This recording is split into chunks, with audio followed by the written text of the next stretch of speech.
La revista El Doctor en Casa presenta su programa El Doctor en Casa TV.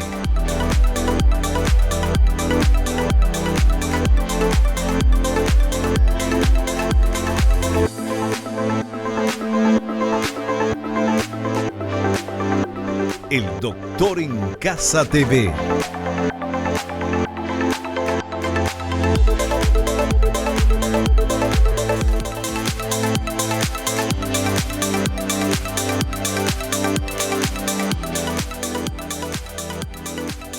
Hola, hola, ¿cómo están todos? Muy, pero muy bienvenidos. Esto es El Doctor en Casa. Hoy vamos a hablar de los procedimientos para la reducción y el levantamiento mamario con el doctor Julio Recalde. Él es especialista en cirugía plástica, estética y reconstructiva y también flebología. Y vamos, por favor, con la placa que dice lo siguiente. Las mujeres que buscan una reducción mamaria normalmente se quejan del peso excesivo de las mismas, que les obliga a adoptar posturas que causan dolores de espalda crónicos. Las mamas pueden tener tamaños y pesos variados y aún siendo pequeñas, ser sostenidas por tejidos de poca resistencia y tener un aspecto caído, aunque no se hayan tenido cambios bruscos de peso ni de que hayan amamantado. El procedimiento de levantamiento de mamas permite modificar la forma de las mismas, lo que mejora la imagen y la confianza de las pacientes.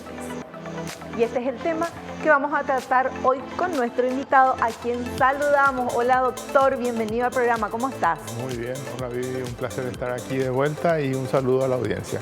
Bueno, hoy vamos a hablar de este tema, procedimientos para la reducción y levantamiento mamario. Exactamente. El problema de las mamas normalmente empieza en la adolescencia.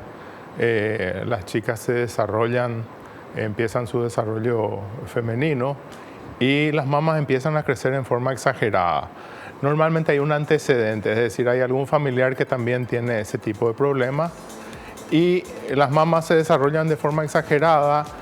Produce, inclusive en ciertas sociedades, produce bullying, ¿verdad? Porque de repente la persona es muy pequeña y inclusive parece obesa de tan grande que es la mama. Y entonces la paciente se oculta, produce vergüenza, produce problemas. En otros casos, ¿verdad?, más raros, la paciente tiene un aumento de mama posterior al dar de mamar. Y ese aumento de mama permanece, ¿verdad? Y entonces molesta cuando la paciente dejó de dar de mamar. Y también está el hecho de que después de dejar de dar de mamar, también a veces hay una retracción de los tejidos mamarios y la mama se cae. Entonces, por eso, y las técnicas de levantamiento y de reducción son bastante parecidas, por eso es que decidimos hablar de los dos temas en simultáneo hoy. Perfecto, bueno, y de ese tema vamos a hablar hoy a la vuelta del corte. Volvemos ya.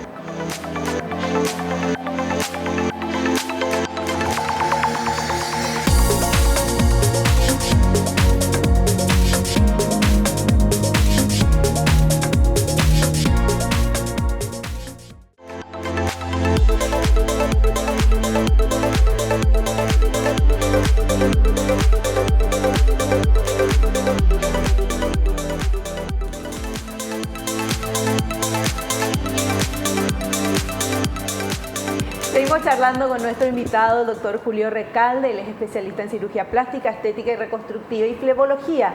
Y lo que vamos a hablar hoy, como ya lo dijimos en el bloque anterior, son los procedimientos para la reducción y para el levantamiento mamario. Y de esto queremos conocer un poquito más y para eso tenemos este primer material que compartimos. Las mamas grandes y pesadas. Ya se notan en la adolescencia y suelen ser motivo de quejas y consultas.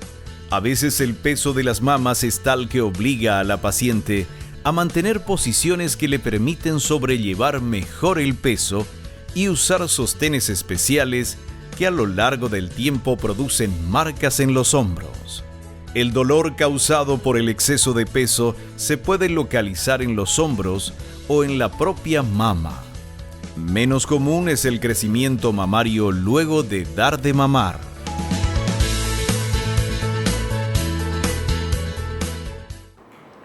Bueno, sí. Es muy interesante eso porque muchas veces los padres tienen miedo a llevar al chico a una consulta médica, sea con el cirujano plástico, con el mastólogo, que haga un diagnóstico de una gigantomastia, como nosotros le llamamos, ¿verdad?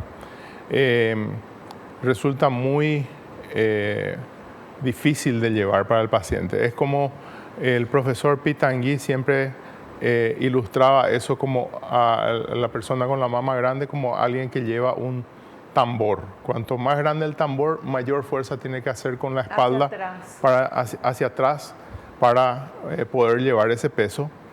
Y entonces eso produce dolores de espalda. Muchas veces el que te remite el paciente es el traumatólogo, porque el paciente consulta por dolor de espalda y después se llega a la conclusión de que es por la posición que tiene que tomar para poder evitar que el peso de la mama le lleve para adelante. Entonces, los motivos de consulta siempre son variados. Tenemos que pensar también que cuando es una mama juvenil, una mujer, una adolescente que está empezando su vida, ni siquiera sexual, ¿verdad? Pero está empezando a desarrollarse, evidentemente se siente un poco consternada de presentarse, ¿verdad? Porque lo primero que se ve es su mama. Entonces suele ser un motivo de vergüenza para la paciente. Claro. Y a veces los padres tienen también una cierta reticencia a buscar un tratamiento porque tienen miedo de que se le haga una cirugía y que esa cirugía no permita amamantar a los chicos dentro de 15 claro. años, ¿verdad? El problema es muy real, es muy visto, ¿verdad? Yo tengo pacientes también que vienen a los 40 años a consultar porque nunca le hizo nadie caso cuando ella se quejó de eso en su adolescencia, ¿verdad? Entonces, la patología es importante, el peso de la mama es importante, es deformante, es vergonzoso muchas veces para la paciente y entonces nosotros tenemos que darle también una atención a eso. Las formas de tratar evidentemente son quirúrgicas, difícilmente va a responder a un tratamiento con un medicamento, ¿verdad? Una mama que se está desarrollando en forma exagerada y muchas veces se desarrollan y una de las mamas es evidentemente más grande que la otra, entonces a la hora de buscar un tratamiento también tenemos que buscar simetrizar eso y dejarlas más pequeñas, más en posición, más cómodas de llevar y más iguales, ¿verdad? Doctor, y en el caso de chicas muy jóvenes, adolescentes o jovencitas, que tengan que hacerse esta cirugía de reducción mamaria, ¿hay una manera de hacer la cirugía y que después ellas puedan, cuando tengan sus hijos, puedan amamantar? Exactamente. Las técnicas que se desarrollaron, ¿verdad? Son técnicas que permiten que la paciente pueda lactar, ¿verdad? Que pueda tener leche, que pueda dar de mamar. A veces, por supuesto, hay complicaciones porque es una cirugía donde hay que movilizar una gran cantidad de tejido y preservar un tejido que es específico, que es el glandular mamario. Pero por lo general el diseño de todas las técnicas actuales prácticamente es para poder dar de mamar. No es lo mismo que con una paciente que tiene una gigantomastia y tiene 50 o 60 años y que recién acude a esa edad a consultar, donde uno hace técnicas un poquitito más conservadoras en el sentido de que preserva la aureola pero no la capacidad de dar de mamar, claro, y hace mucho más fácil la cirugía, ¿verdad? Claro, claro. Pero obviamente, doctor, cuanto antes se haga, mejor. Claro. Me imagino, no solamente por el tema del peso de la espalda, que se van a ir hacia atrás, que pueden estar encorvadas también como para ocultar eso, sino por todo el daño psicológico, porque una nena que comienza a desarrollarse y que se le desarrollan muy grandes los senos, los pechos, se siente cohibida y los senos son una representación de la sensualidad femenina y una nena no está todavía preparada como para llamar la atención con esos senos grandes para un cuerpito chico y una mente muy juvenil. Claro, porque hasta para vestir cuesta. Entonces resulta que usan sostenes especiales, usan sostenes con breteles anchos. Y no pueden usar remeras, vienen con marcas, no tienen, vamos a decir, no quieren irse, por decirlo, no quieren irse a los 15, no quieren irse porque no se pueden vestir, no se pueden poner un vestido, no pueden irse a la pileta. Entonces resulta bastante difícil para el paciente llevar eso. Entonces nosotros evidentemente les estimulamos a los padres a que permitan a que sus hijos se puedan operar, ¿verdad? Ahora, donde sí podemos de repente decirle vamos a esperar un poquitito es cuando el paciente te refiere que todavía está creciendo la mama. Y entonces en ese caso uno tiene que esperar un poquitito más a que termine ese crecimiento. ¿Hasta los cuántos años crecen las mamas? En teoría hasta los 16, 17, máximo 18 años, ¿verdad? Pero a veces te vienen a la consulta con 15 y te dice todavía está creciendo, ¿verdad? ¿Y qué pasa ahí, doctor? ¿Quiere operarse? ¿Tiene 15 años? Y bueno, entonces se puede hablar de la posibilidad de que requiera otra cirugía más adelante. La historia tenemos un poquitito de experiencia con esto, entonces la historia suele ser muy variada, pero de repente tenés una paciente que te viene a los 17, 18 años, le haces una reducción mamaria, empieza su vida sexual de pareja, todo eso, tiene 2, 3 hijos. Después la mama, después de haber dado de mamar 2 o 3 hijos, la mama se le retrae toda y te viene a los 35, 40 pidiéndote que le hagas un aumento o un levantamiento. Entonces pasamos de no querer o de tener vergüenza por el tamaño a buscar un volumen después, porque nuevamente tenemos el problema de que la mayoría de las ropas hoy en día están hechas para gente con implante o con mama, ¿verdad? Entonces mucha gente busca para poder vestirse mejor, no solamente por el tema de desvestirse mejor. Y para ¿verdad? Sentirse bien también, obviamente. Bueno, y algo que también me encantaría saber y tenemos en este material es cómo se mide la caída de las mamas. O sea, si vos ves una mama caída, sabés que está caída, pero ¿cómo medís cuando está comenzando a caer, por ejemplo? Vamos a ver este material. ¿Cómo se mide la caída de la mama? Todo el tejido mamario que cae por debajo de la línea del surco submamario se considera caído. En las mamas grandes y caídas, el 100% del tejido puede estar por debajo de esta línea.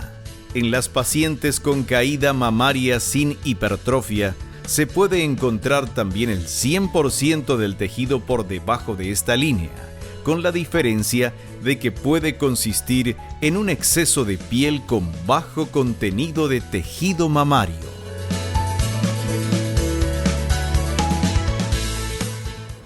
Sí, bastante bien explicado, ¿verdad? Para nosotros, desde el punto de vista técnico-quirúrgico, ¿verdad? Siempre lo que nosotros tomamos por caído es lo que está por debajo del surco submamario. El surco submamario es la parte entre la mama y el tórax, ¿verdad? Sí. Abajo. Ese surco es un surco que prácticamente es inmóvil, no suele cambiar de posición, suele tener unos ligamentos, entonces eso es prácticamente invariable, a no ser que se altere en forma quirúrgica. Entonces, nosotros medimos a través de eso, porque hay gente que viene a la consulta y te dice, se me cae la mama, y en realidad tiene toda la mama por encima del surco, pero como que perdió volumen. Flácida. Entonces yo le digo, es como que está marchita, ¿verdad? No es desinfladita. No es lo mismo que una mama que está caída, que llega hasta el ombligo, que llega, ya he visto casos un poquito más abajo del ombligo, ¿verdad? Pero que llegan más o menos en el intermedio entre el surco y el ombligo, como distancia y con volúmenes muy variables, ¿verdad? Claro. Desde la que es toda piel, que es lo que estamos viendo más hoy en día con la gente que ha perdido muchísimo peso, esa gente que se hace cirugía bariátrica y te viene un año después, perdió muchísimo volumen de mama. Pero hasta los varones que se hacen la cirugía bariátrica, las mamas se les caen. Exactamente. Y las técnicas en esos casos son prácticamente similares. Cuanto más piel sobre, más grande la cicatriz, Claro, ¿verdad? claro. Y ahí nosotros vemos cuál es la distancia de la horquilla, normalmente la horquilla external, que es el hueco que tenemos acá al lado de la garganta, hasta las aureolas, y en base a eso hacemos el cálculo de cuánto tenemos que levantar esa mama para llegar a una posición estéticamente adecuada y una posición en la cual la aureola y el pezón puedan recibir sangre. Porque para que esa aureola y pezón funcionen y la glándula y puedan dar de mamar, ¿verdad? Nosotros tenemos que preservar todo el aporte sanguíneo a esa aureola y pezón. Entonces ahí es donde radica la mayor dificultad de una cirugía de levantamiento o de disminución de mama, porque tenemos que traer a veces, levantar esos 10 o 15 centímetros para ponerle en la posición que deseamos. Si uno se da cuenta que se están cayendo las mamas, ¿es mejor acudir a hacerse la cirugía lo antes posible o es así, no, esperar nomás se está cayendo, esperar que se caiga todo y después te pones? Bueno, depende, yo creo que depende de las circunstancias, ¿verdad? Normalmente, por ejemplo, ya que estuvimos hablando de los posbariátricos, de los que están operados para reducción de peso, por lo general se espera un año para que el paciente esté en condiciones quirúrgicas, de cualquiera de las cirugías que se tenga que hacer. Entonces nosotros esperamos eso, que hagan 2 o 3 meses, que el peso esté estable, o que de repente si la paciente te dice estoy bajando y estoy de mamar hasta hace 6 meses y me sigue cayendo la mama, en esos casos sí esperamos a que caiga todo, que se estabilice y ahí podemos trabajar, porque si nosotros hacemos antes de que eso se haya estabilizado, corremos el riesgo de que se vuelva a caer. Perfecto. Bueno, vamos a hacer una pequeña pausa. A la vuelta le voy a preguntar al doctor si el sostén realmente ayuda a que sostiene y ayuda a que la mama no se caiga o no. ¿Podemos?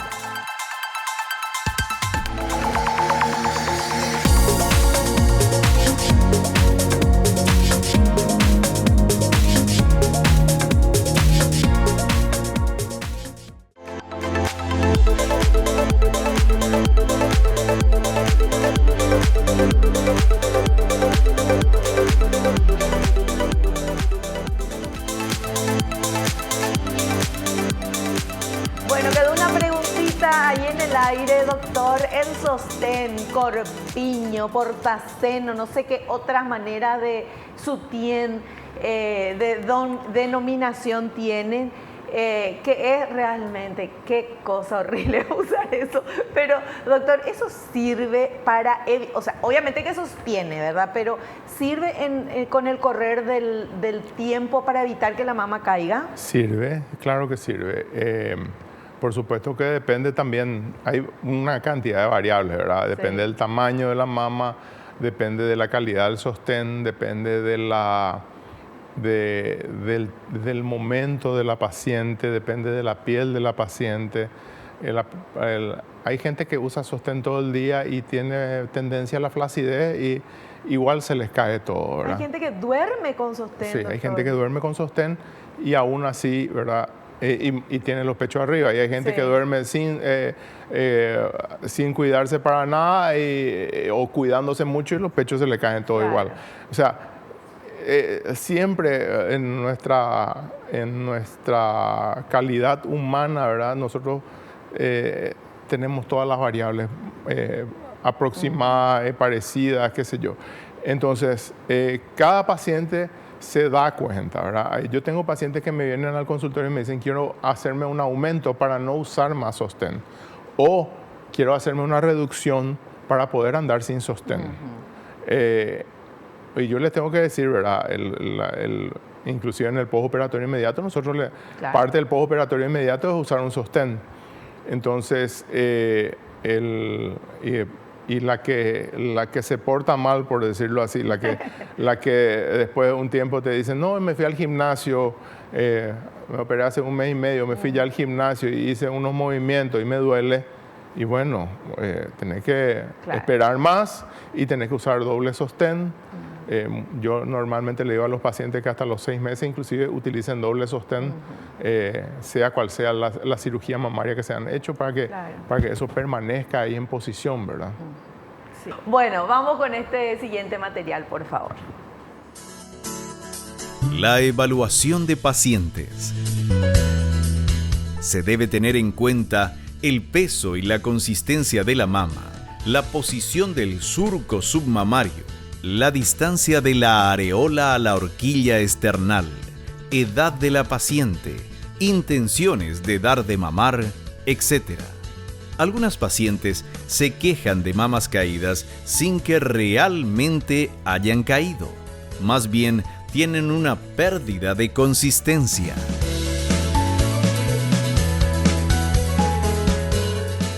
Bueno, sí. Cuando nosotros vemos a una paciente, ¿verdad? Tenemos que tener en cuenta todas esas situaciones, el surco submamario. Por lo general los dos surcos no coinciden, siempre hay una diferencia de altura entre una y otra. La altura del pezón, aureola pezón, con relación al surco también, porque suelen variar. Yo siempre le digo, son parecidas pero no iguales las mamas, entonces siempre hay variables. También yo suelo tomar muy en cuenta el tamaño del tórax, porque a veces encontramos con pacientes que tienen un tórax 1 o 2 centímetros más ancho de un lado que del otro. Entonces, todas esas cosas son las cosas que después el paciente viene a reclamar, ¿verdad?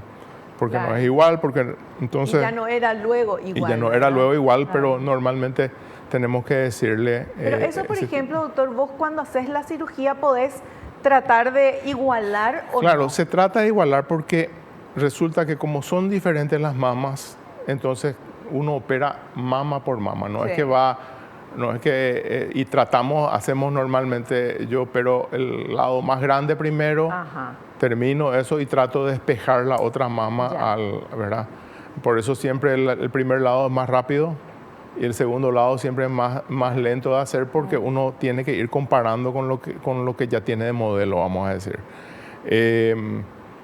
Y uno tiene que estudiar, inclusive pedimos ecografía, pedimos mamografía antes, para saber, por ejemplo, en una paciente normalmente de 20 años va a haber un predominio de glándulas adentro, y en una mujer con el mismo tamaño, pero con 45 años, va a haber un predominio de grasa. Entonces, eso también nos sirve para saber qué dificultades podríamos tener a la hora de armar esa mama, porque dar puntos en un tejido glandular es más fácil que dar puntos en un tejido graso.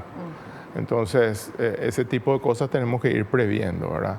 Y también, si tenemos un tejido, una piel demasiado laxa, demasiado frágil, con demasiadas estrías, es muy probable que esa mama vuelva a caer con el tiempo, aunque sin caer a los grados extremos en que estaba. Pero vemos chicas de 16 años, 17 años con las mamas grandes y llenas de estrías. Y todo ese tejido con estrías ya es un tejido que es muy difícil está roto y es muy difícil de que quede perfecto, ¿verdad? Ya. Y bueno, pero lastimosamente es la ley de la vida, es la ley de la gravedad. Con el tiempo va cayendo todo, ¿verdad? Entonces, hay también ejercicios pectorales para fortalecer eso. Mira, se habla de ejercicios, ¿verdad? Pero realmente depende mucho más del propio tejido, del volumen de la mama en sí, de los cambios que haya con los ciclos hormonales, de la cantidad de veces que da de mamar y todo eso para que caiga o no. Yo he visto pacientes que dieron de mamar a 4 hijos y tienen las mamas perfectas, ¿verdad? Y he visto mujeres que perdieron 10 kilos de peso y la mamá se le cayó hasta el ombligo, ¿verdad? Entonces, o sea, depende de cada persona. Depende de cada persona, es muy variable. Perfecto. Es muy difícil dar una sola receta para un paciente, o para todos los pacientes, ¿verdad? Bueno, vamos a ver ahora este siguiente material que habla del plan quirúrgico. A ver. El plan quirúrgico. Se debe resolver cuánto tejido mamario se dejará, la posición deseada de la areola y si será necesario o no el uso de implantes mamarios para dar consistencia a las mamas caídas, siempre teniendo en cuenta los deseos de la paciente y la realidad física que presenta.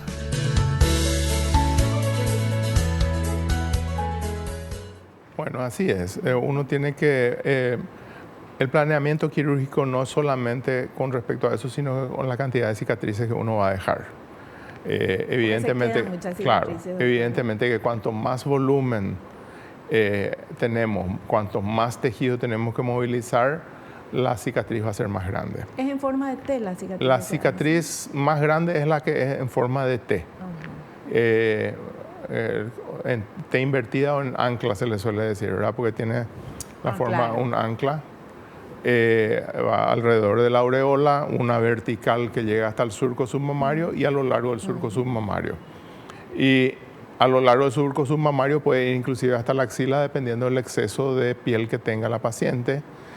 A veces inclusive solemos ver pacientes que tienen una gran mama importante, ¿verdad? Y tiene glándula mamaria axilar. Y entonces se aprovecha la cirugía también para retirar la glándula mamaria axilar. La glándula mamaria axilar puede tener o no pezón. ¿Cómo es eso? Y es una glándula que está en la axila. Pero que todo el mundo tiene. Que podríamos tener todos, ¿verdad? Y pues a veces hay con pezón. Se dice que... O sea, como otra mama otra mama. Y que cuando se embarazan y tienen leche también se llena de leche, pero no tiene por dónde salir porque no es un pezón funcionante. Pero está descrito anatómicamente, yo te voy a decir así, y embriológicamente, que nosotros podríamos tener mamas desde la axila hasta la ingle, como los perros. Los mamíferos. Claro, nosotros somos mamíferos.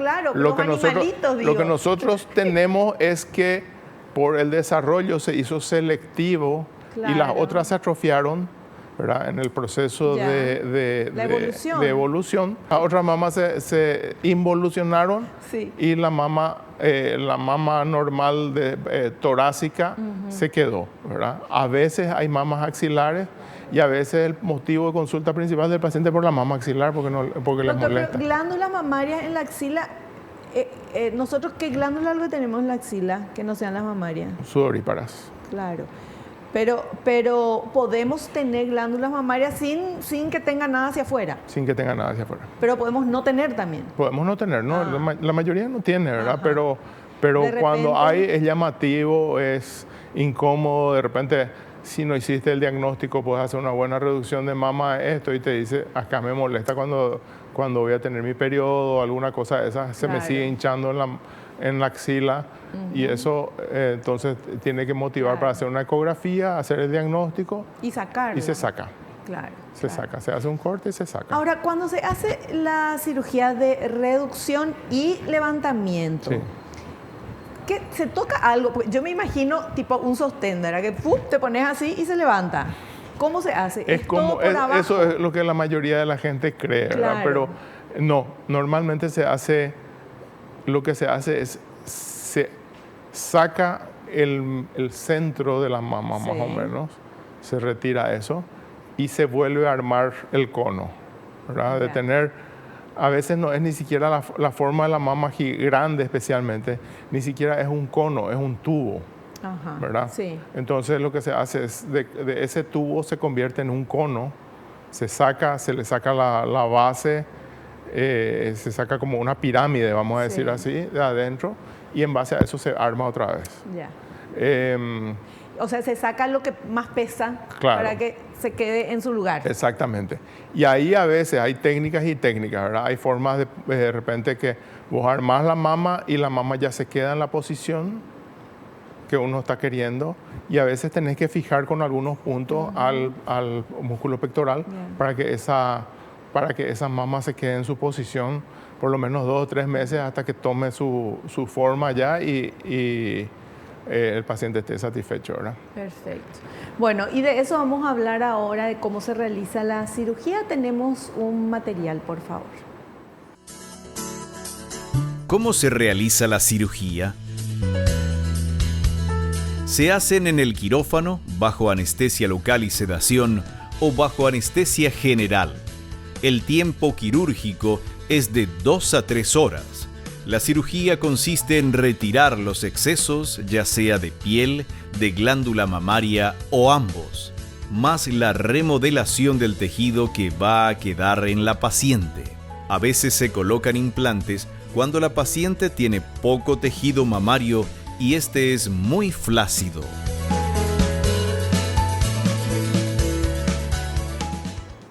Bueno, súper interesante esto, Doc, pero tenemos que hacer un cortecito. A la vuelta nos explicas lo que vimos, ¿sí? Muy bien. Volvemos ya.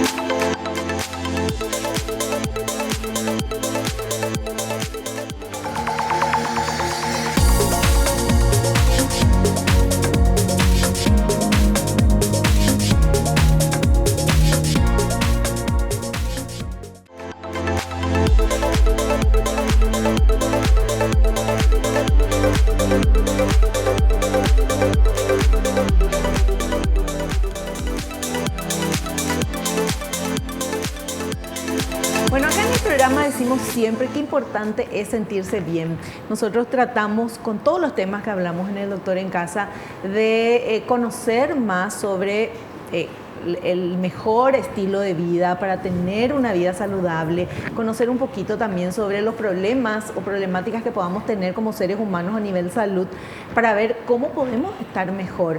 Y uno de los temas que estamos tratando el día de hoy es un tema muy importante porque decíamos al inicio, doctor, puede parecer, a lo mejor hay gente que dice, ay, pero ¿qué es lo que tanto? Nos acaba el mundo si tenés tu mamá muy grande o si está caída.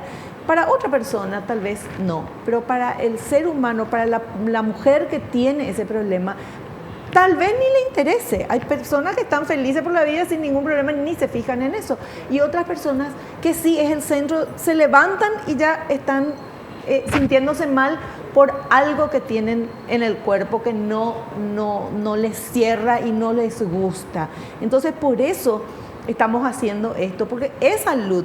El tema de hoy de reducción y levantamiento de las mamas es un motivo de salud, doctor, por el tema de que se encorvan, por el tema de la espalda, que pueden tener dolores, que le puede frustrar un montón de cosas que pueden hacer en la vida, como deportes, como qué sé yo, lo que sea. Entonces creo importante hacer esta salvedad, porque además de querer tener una buena figura, que todos queremos, está la parte, y es lo más importante, es la parte de salud. Por eso estamos hablando de este tema con el doctor Julio Recalde. Y ahora, Doc, nos vas a explicar ese video que veíamos antes del corte. Yo quiero aclararte, no es solamente salud física, es salud mental. Ahí está. Porque la paciente que sufre porque le hacen bullying o porque se siente avergonzada del cuerpo, es una persona que va a tener una vida de relación muy difícil. Entonces, un profesor mío siempre decía, el cirujano plástico es un psicólogo con un bisturí en la mano. Entonces, y ese es uno de esos casos, ¿verdad? Donde uno tiene que darle una nueva oportunidad a esa persona para que se realice. Entonces, sí, yo siempre les aconsejo a los padres, ¿verdad? Cuando me dicen que tienen hijos con este tipo de problemas, les aconsejo que consulten, ¿verdad?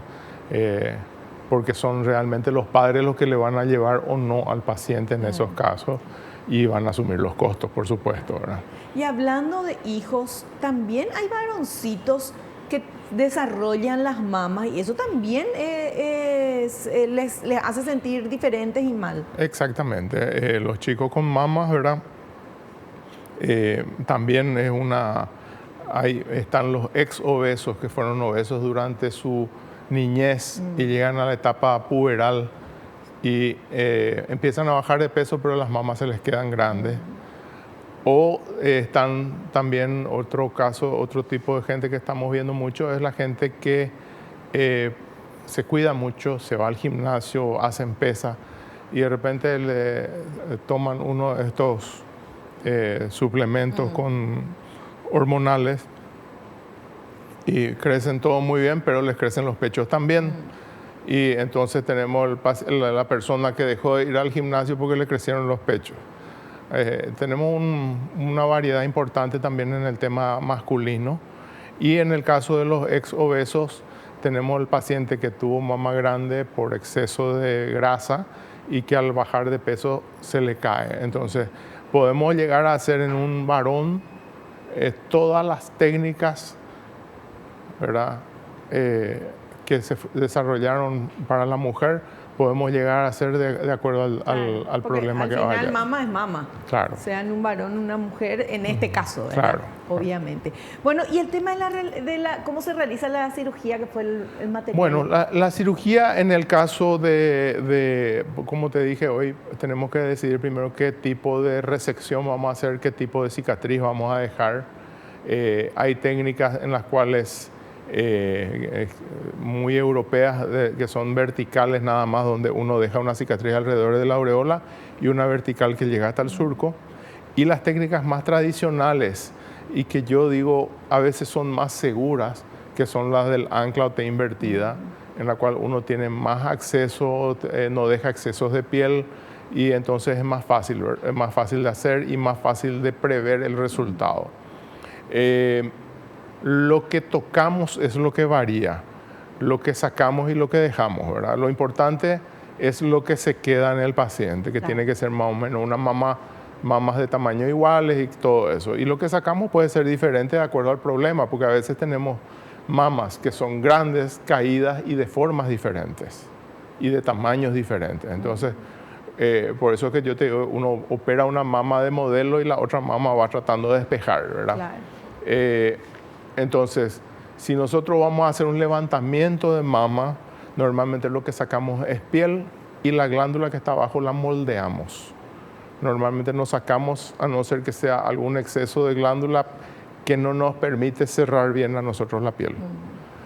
Cuando es un exceso de volumen importante de glándula, en esos casos tenemos que sacar más glándula y menos piel probablemente, y entonces el tamaño de las cicatrices varía. Pero cuanto más grande es la mama, más piel vamos a tener que terminar sacando. Perfecto. Bueno, y vemos ahora este otro material que habla de lo que todos pensamos, ¿verdad? Quiero mejorar las mamas, pero ¿qué cicatriz me va a quedar? Vamos a ver. Las cicatrices pueden ser alrededor de la areola, periareolar y vertical, y la cicatriz en T invertida. En raras ocasiones se realizan otros abordajes. En el plan de cirugía se plantea mantener la sensibilidad de las mamas y la capacidad de amamantamiento, pero en casos de mamas demasiado grandes pueden quedar alteraciones de una o ambas.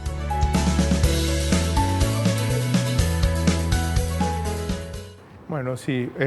Normalmente las técnicas más restringidas, es decir, la periareolar y todo eso, dejamos para los casos de una mama ligeramente caída, que de repente no tiene tanto exceso de piel, pero que perdió un poquito de volumen, y la paciente no te pide volumen, sino que te pide que le ajuste un poquitito la piel nada más. En esos casos se puede hacer una resección alrededor de la aureola, se cierra y se terminó, ¿verdad? En otros casos, si en la medida que va, como te dije hoy, sobrando más piel o que va quedando más, tenemos que sacar más tejido, la cicatriz se va agrandando hasta lo que es la T invertida, que sigue siendo, a pesar de todo, sigue siendo el gold estándar hoy en día de una cirugía de reducción mamaria, ¿verdad? Especialmente las mamas muy grandes. ¿Y esas cicatrices, doctor, después es como que desaparecen o siempre quedan así? Se van haciendo menos notorias, ¿verdad? Nosotros tenemos, ¿verdad? Yo veo pacientes que se han operado hace 15 años más o menos y vienen y es muy difícil de notar la cicatriz. Y vienen, por ejemplo, gente que se hizo un levantamiento y en T, ya se hicieron una T y se pusieron un implante. Esa gente, por ejemplo, viene para hacerse su cambio de implante y ajustar un poquitito la piel. Entonces, en esos casos vos ves que prácticamente no se nota la cicatriz. Y depende mucho de la técnica con que se hace las complicaciones que haya durante la cirugía o en el postoperatorio. Y la piel, la reacción, ¿verdad? Claro. La piel. Por ejemplo, si una complicación que suele haber, por ejemplo, es o que se te abra la herida, especialmente en las mamas que a pesar de que redujiste mucho, se quedan muy grandes otra vez, o que de repente las mamas muy grandes en personas mayores que tienen mucha grasa, al tocar la grasa, esa grasa tiende a descomponerse. Entonces, de repente, tener una complicación frecuente no vamos a decir que es mala, pero lo que puede ocurrir es que ese tejido graso se descomponga y empiece a buscar salir por la herida. Entonces, a las 3, 4 semanas te sale así un grumo. Que es grasita. Que es grasita, y después una vez que termina de salir, eso se cura todo. Ya, bueno, perfecto. Y vamos con estas recomendaciones luego de la cirugía. A ver. Recomendaciones luego de la cirugía. Se recomienda a las pacientes el uso de un sostén especial en el posoperatorio por al menos un mes. Los puntos se retiran luego de 2 a 3 semanas y se advierte que el edema desaparecerá en un 60% al cabo de un mes y la recuperación completa puede demorar de 6 meses a 1 año.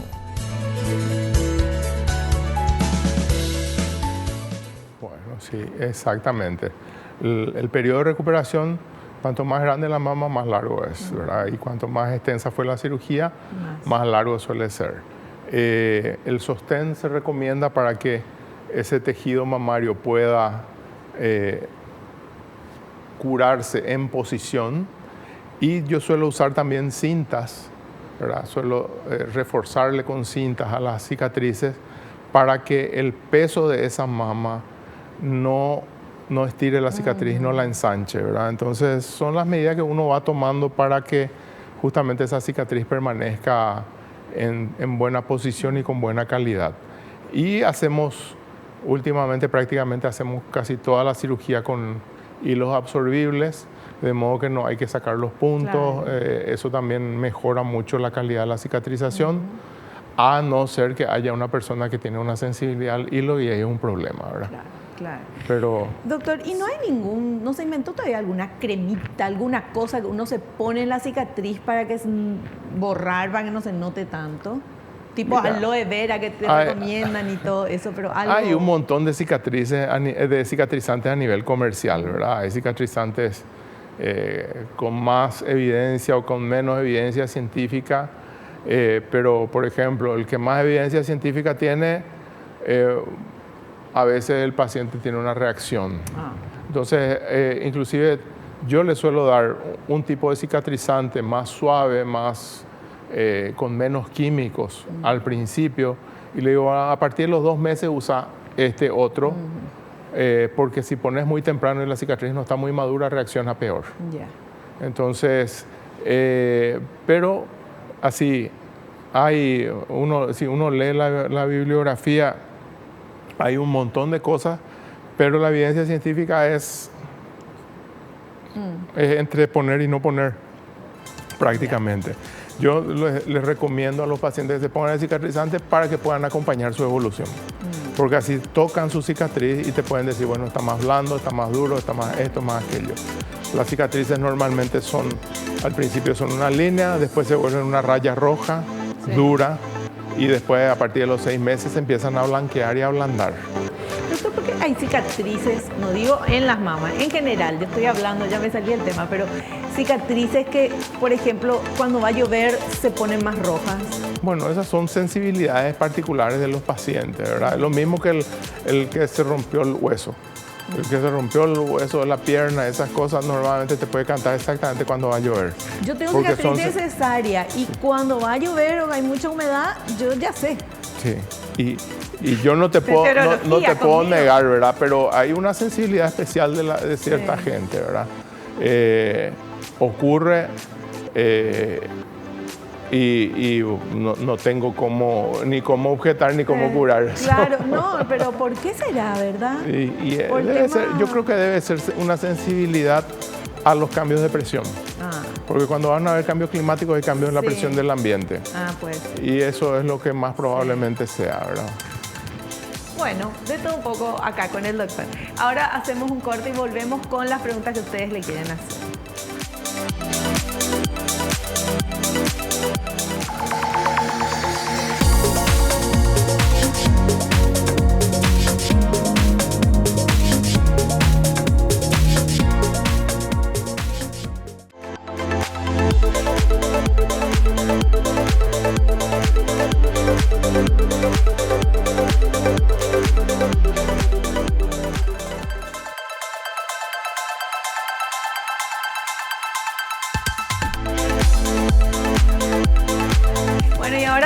nosotros hablando con el doctor, por supuesto, y tenemos las consultas que ustedes quieren hacerle a nuestro invitado. Vamos con esta primera pregunta. ¿La reducción de mamas puede afectar la lactancia? Bueno, sí, realmente puede afectar la lactancia, lo mismo que el aumento también, ¿verdad? El tema es que en parte del planeamiento y parte de medir cuál es el problema específico que tiene el paciente, se puede llegar a tomar la decisión de que la lactancia va a pasar a un segundo plano. Entonces, en esos casos, por ejemplo, si se va a hacer un injerto de aureola pezón porque la mama es demasiado grande ya, entonces en esos casos ya no va a poder dar de mamar, ¿verdad? Va a poder tener un desarrollo mamario, va a poder producir leche, pero no va a poder salir la leche. Pero la mayoría de las veces nosotros tenemos la oportunidad de maniobrar con los tejidos mamarios como para que esa capacidad de amamantamiento persista. O sea, la idea es no cortar el conducto donde va la leche y sale por el pezón, ¿verdad? Exactamente. Ajá. Exactamente. La glándula está dentro de la mama, tiene un sistema de cañerías, Sí. ¿verdad? Que se dirigen hacia el pezón y se van juntando, ¿verdad? Y cuando llegan al pezón salen por unos pequeños conductos.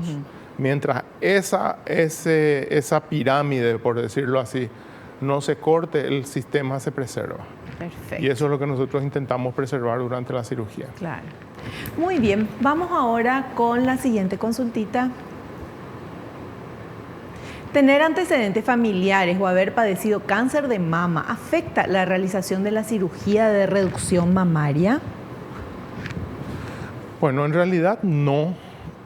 A veces inclusive si hay algún área sospechosa de que pueda tener algún tumor o algo así en las mamografías, uno puede hacer ya una resección dirigida a esa zona. Esa parte. Claro, es decir, puede actuar de preventivo. Muchas veces nosotros, inclusive de motu propio, ya le decimos al paciente, especialmente los que van arriba, los pacientes que van encima de los 40 años, le decimos, bueno, lo que sacamos vamos a mandar al patólogo. Claro. Y ya ha sucedido que se ha encontrado un cáncer no detectado en las imágenes, por ejemplo, y entonces gracias a esa cirugía se hace el diagnóstico. Qué bueno eso. Muy bien, vamos con esta última consultita. Más allá de la solicitud de la paciente, ¿cuál es el indicador para que el cirujano considere que es necesaria la cirugía de reducción mamaria? Bueno, lo necesario es, primero, la solicitud del paciente. Segundo, es el examen físico, ¿verdad? Donde nos dice, el examen físico nos dice que realmente lo que el paciente está quejando es real, ¿verdad? Hay cosas que nosotros podemos, mediante la entrevista, darle la mayor o menor importancia que pueda tener, ¿verdad? Si viene y me dice, quiero achicarme el pecho porque a mi marido no le gusta, para mí no es un motivo suficiente. Pero si me dice el paciente, quiero achicarme el pecho porque no me puedo vestir, o porque me a mí molesta. no me gusta. Y claro, pero es que no me gusta. Cuando no me puedo vestir ya no me gusta. Claro. ¿Verdad? Tengo que ponerme ropa especial, tengo que Pero hacer ciertas cosas. Agrego a esta pregunta. Si de repente viene alguien y dice, quiero reducirme las mamas, y vos le mirás y ves que su mama no es demasiado grande, pero esa mujer quiere reducirse las mamas. Sí, eso pasa mucho en lo que hoy llamamos las dismorfofobias, ¿verdad? O en la ideología de género. Gente que quiere, mujeres que quieren achicarse las mamas porque se sienten más varoniles. Suelen pedir, ¿verdad? Claro. Y a veces no lo piden directamente, sino que te vienen y te aducen que de repente tienen dolores o que hay algún otro problema que uno no encuentra la causa, hasta que finalmente toma el paciente la confianza suficiente para decirte, no, realmente no quiero. Claro. Perfecto. Bueno, ¿terminó el programa? ¡Oh! ¿Nos redujeron también el programa? No, mentira, ya terminó el programa. Doctor, muchísimas gracias por tu paciencia, por tu buen humor, por contarnos todo.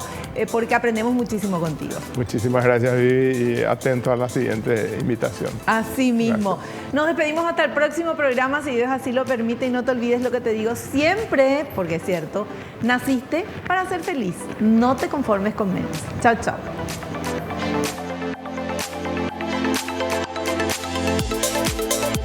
La revista El Doctor en Casa presentó su programa El Doctor en Casa TV. Fue una realización de Alicante.